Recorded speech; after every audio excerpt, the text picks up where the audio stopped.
I'm Angela Kennecke. Thanks for joining us on Inside KELOLAND tonight. On the program, we are going to discuss a new resource for the opioid crisis here in South Dakota. Then we will look at how you can help encourage new readers with a book drive here at KELOLAND TV.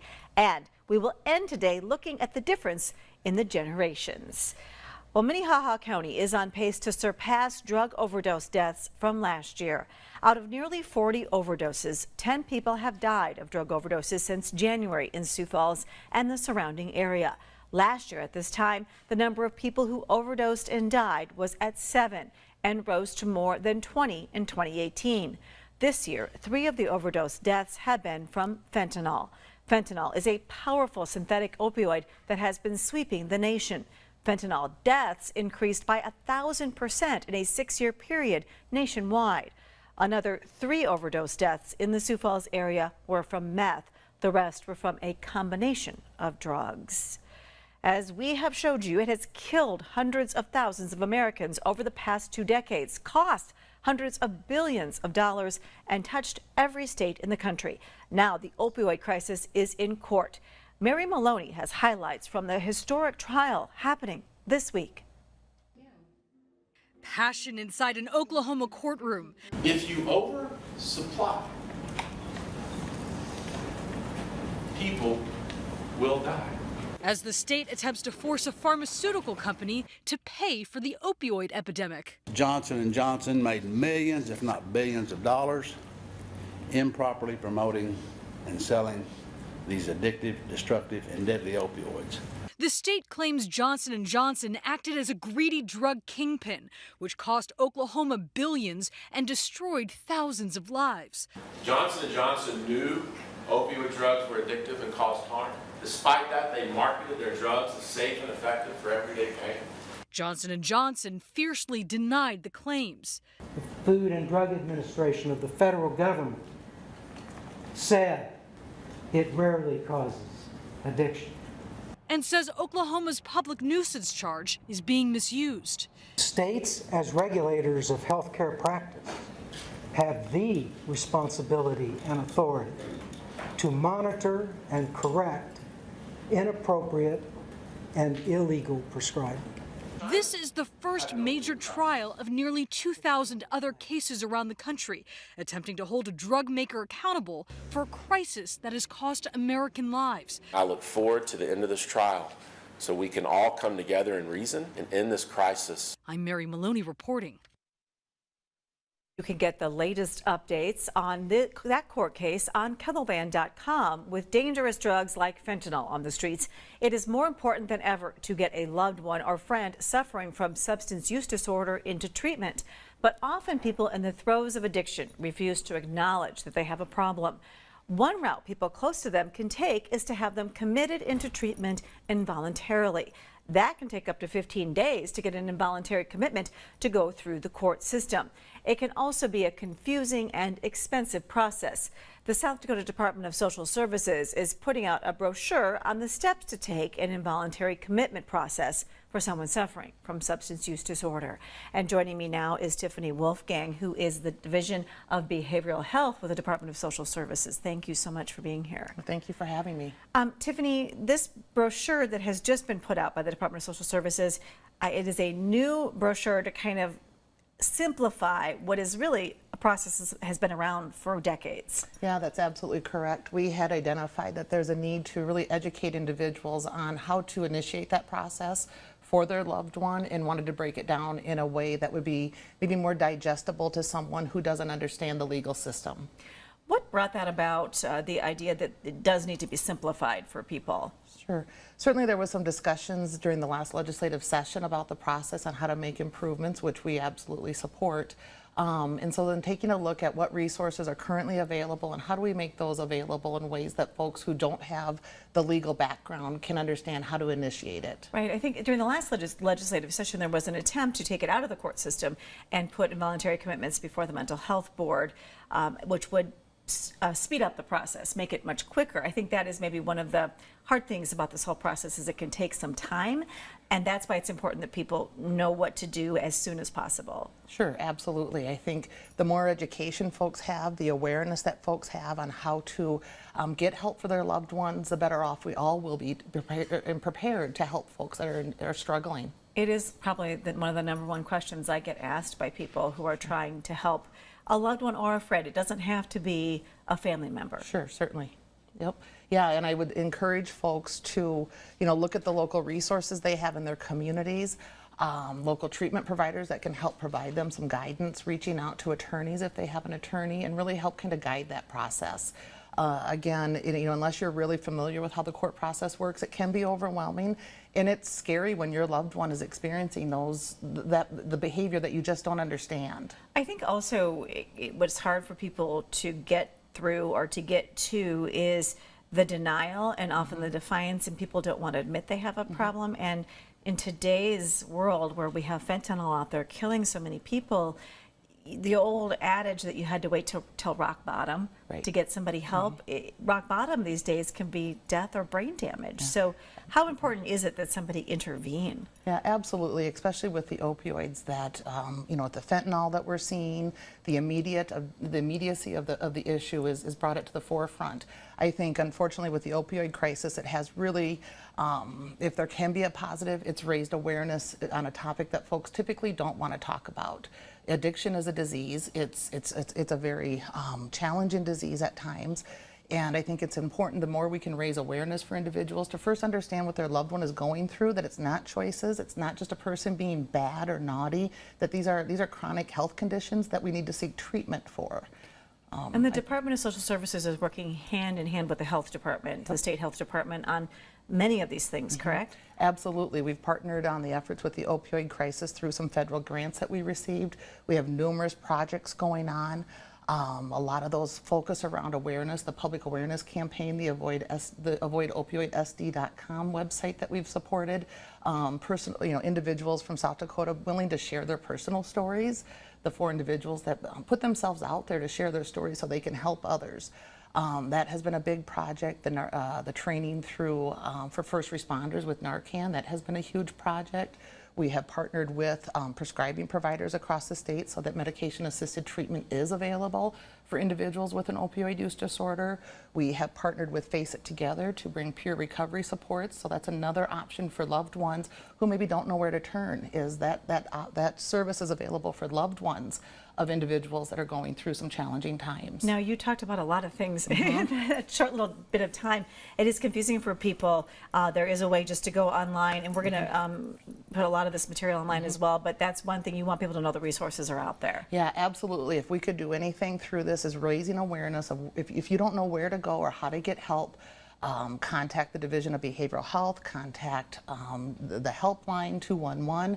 We also have an opioid crisis hotline, 1-800-920-4343, that really is available to answer any questions regardless of it's just open to anyone to really help drive home resources and give people someone to talk to when they're not sure who to talk to. Okay, well, thank you so much for being here. If you know of someone struggling with addiction, we have put the newly released steps on how to get someone into treatment who is unwilling to go on KELOLAND.com, and we also have put a number of other resources on our opioid crisis page. Still ahead on Inside KELOLAND, for the last several weeks, KELOLAND Investigates has been looking at who fails to register or re-register for the sex offender registry when they have a new address. Coming up next, we investigate what's being done to track down these known sex offenders whose whereabouts are unknown. When Inside KELOLAND continues.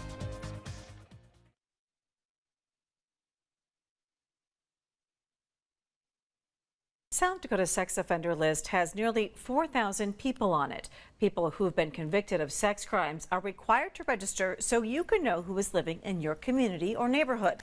But not every sex offender follows the law. In an Eye on KELOLAND investigation, we look into how many are failing to register, who among them are the most dangerous, and what is, or in some cases isn't, being done about it. Being convicted of a sex crime in South Dakota could get you on the sex offender registry for life. But not everyone is following the letter of the law. Like Glenn Zurcher. He He recently found himself back behind bars accused of failing to update his registration. In 2002, Zurcher was convicted of raping a 14-year-old girl at the age of 21.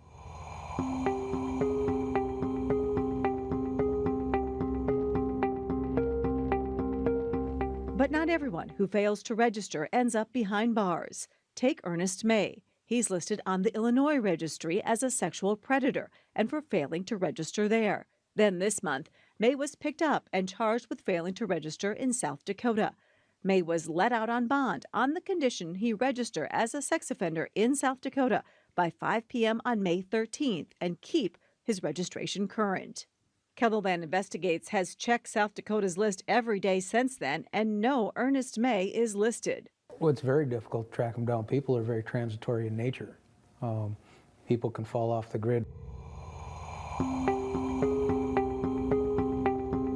Is it dangerous to have people out there that haven't registered? I would say yes. KELOLAND Investigates has dug into the backgrounds of some of the most violent offenders who have failed to register. Niles Poorbear sexually assaulted an 11-year-old girl in Nebraska in 2015. He's listed as unlocatable on South Dakota's registry. In 2002, Jonathan Martinez was convicted in South Dakota at the age of 47 with having sexual contact with a 15-year-old.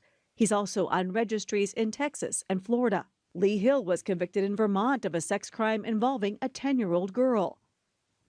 Marcus Dumarce sexually abused an 8-year-old girl, and William Carter was convicted of sexual contact with a 16-year-old boy. KELOLAND Investigates was able to track down an address on Carter, and we went to check it out. Are you William Carter? No. The same apartment complex was also listed online as the address for Nima Tamang, who was convicted of rape. We asked a tenant in the stairwell about him. Do you know him? Yeah. You know him? Does he live here?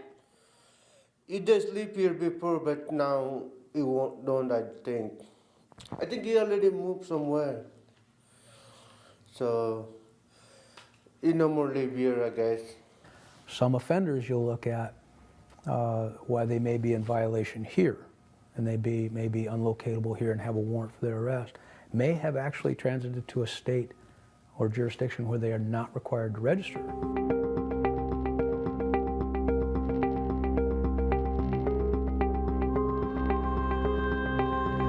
That are on the list, that have been on the list for a long time, have left the state. They've gone other places in the country. But it's more than just Sioux Falls detectives on the lookout for many of them. Those with federal convictions and who have crossed state lines are also on the federal marshal's list. And the city receives federal money to try to find them. So now everyone is out looking for these people. They're also entered into the NCIC system. So anytime a patrol officer has contact with an individual that's on that list and they run their name in the computer system, pops up that they are an unlocatable or non-compliant registered offender. One such offender is Leon Sales. Sales was listed as a violent offender on the Tennessee registry for a 1995 conviction of attempting to commit aggravated sexual battery. He was recently in court in Minnehaha County on felony failure to register charges where he pled not guilty and was released. He's scheduled to go on trial August 12th. While overall the Justice Department found South Dakota in compliance with the Sex Offender Registration and Notification Act, the new report found that South Dakota does not include offenders' employer or school addresses or vehicle information. The Justice Department report also points out that while 6 of the state's 9 tribes use South Dakota's Sex Offender Registry, 3 do not. Instead, the Sisseton Wahpeton Oyate and the Standing Rock Sioux Tribe and the Yankton Sioux Tribe have their own registries. We'll be right back.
3, 2, 1. While overall, the Justice Department found South Dakota in compliance with the Sex Offender Registration and Notification Act, the new report found that South Dakota does not include offenders' employer or school addresses or vehicle information. The Justice Department report also points out that while 6 of the state's 9 tribes use South Dakota's Sex Offender Registry, 3 do not. Instead, the Sisseton Wahpeton Oyate, the Standing Rock Sioux Tribe, and the Yankton Sioux Tribe have their own.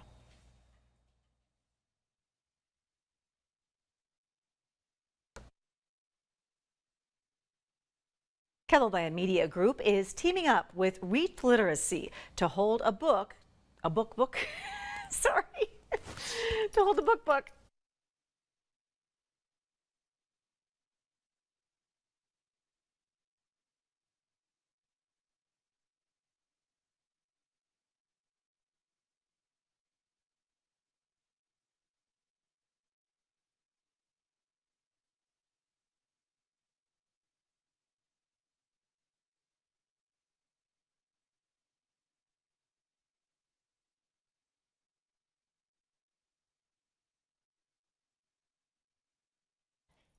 KELOLAND Media Group is teaming up with Reach Literacy to hold a book drive outside of our KELOLAND television studios.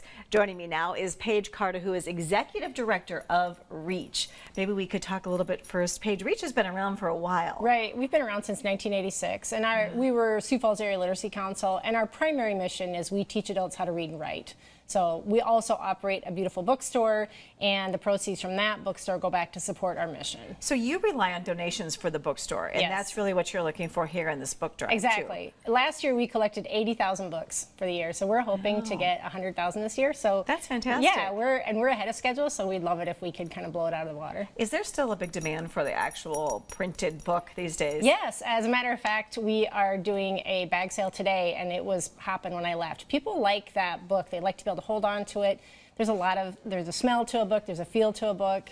Yeah, I have a teenager who loves to read, and she Yes. prefers a book rather than an I mean, electronic I device. have both. I've got my Kindle, but I still like the book itself, and I Right. like to know how far I am, you know? So what kind of books are you looking for? Are there something that's most popular, or? You know, we have kids books, we have adult books, fiction, nonfiction. I think the thing that's the least donated to us is science fiction and young adult. So those are probably our 2 largest, like, if you ask us what we're looking for.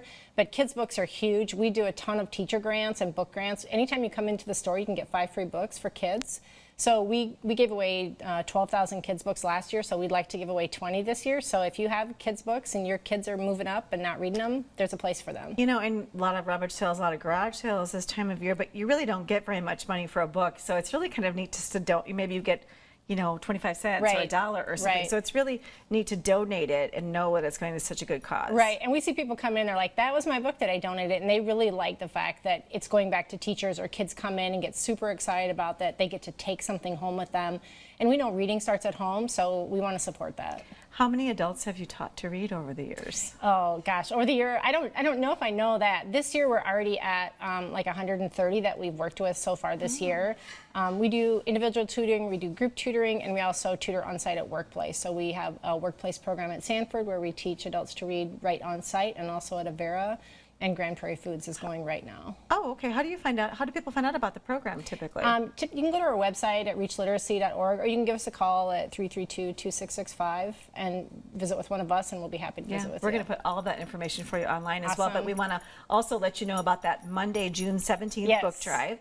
You can bring your books down here to KELOLAND Television. We're going to have all kinds of people volunteering from Kelo. Come meet us. And if you get them to your car, but you overpacked your box, we'll help you pack them out of your car, because people forget books are heavy. Right, that's Right. true. Yeah. That's true. And just really any kind of book for any age. Yep. The only thing we really ask is that they're in moderately good condition. If they've been chewed on by your dog, it's okay to recycle them. If they're dirty or moldy, just feel free to recycle them. But a good quality book, bring fiction, nonfiction.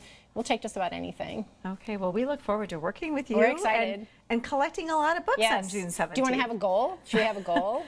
You name it. I would say, I think if we could do 15,000, that would be great. 15,000 That would be books. awesome, wouldn't it? That means you all at home have to bring some books down to KELOLAND. All right. June 17th. Thank you. Well, you have probably heard about millennials, but there is a new generation making waves right now. We'll be back with that story.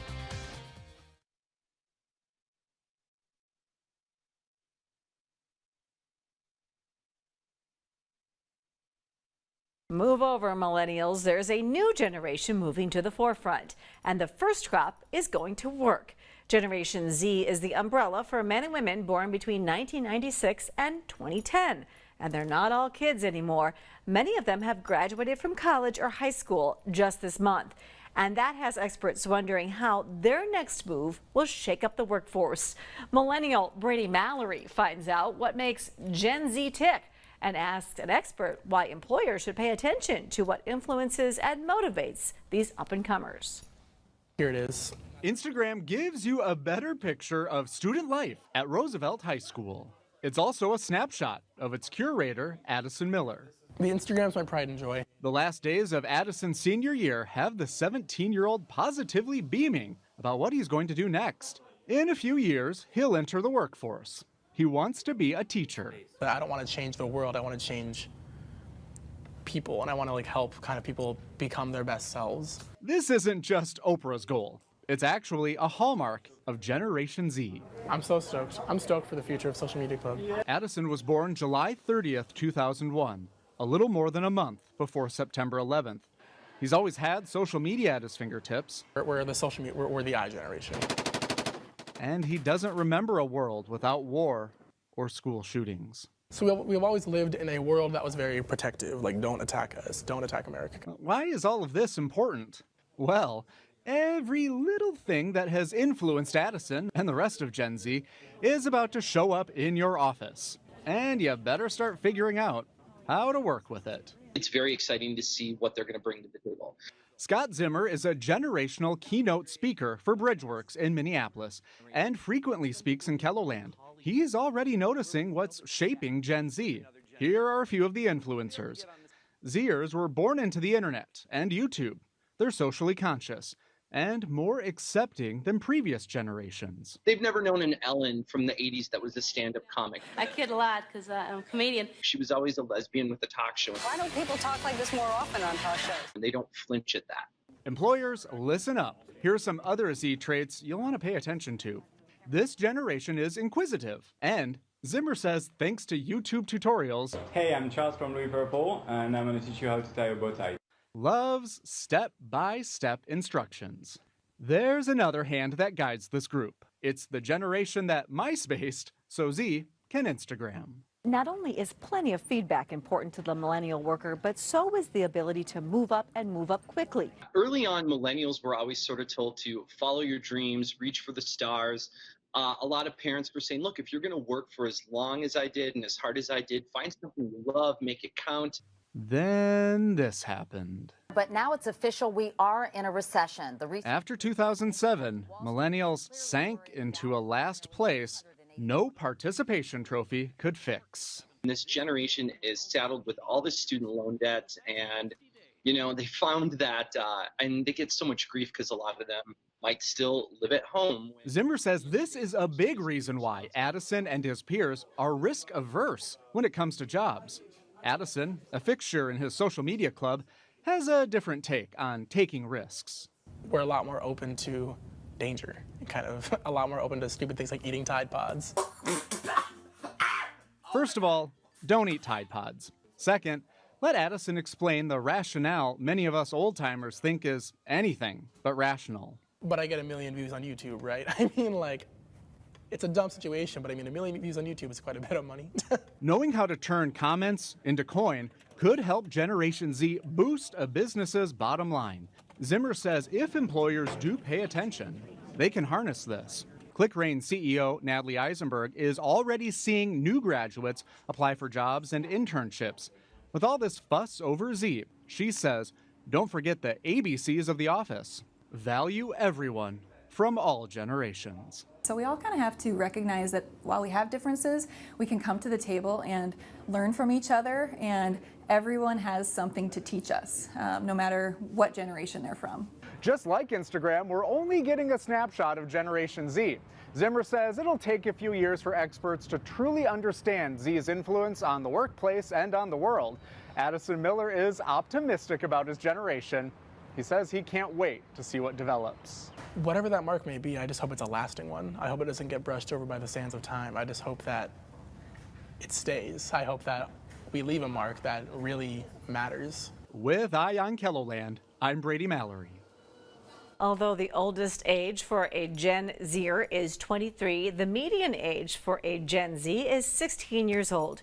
If you're curious about how this generation could work with traditionalists, baby boomers, Generation X, and millennials, you can visit Bridgeworks' website. We've posted a link for that page on Inside KELOLAND on KELOLAND.com. Thanks for watching.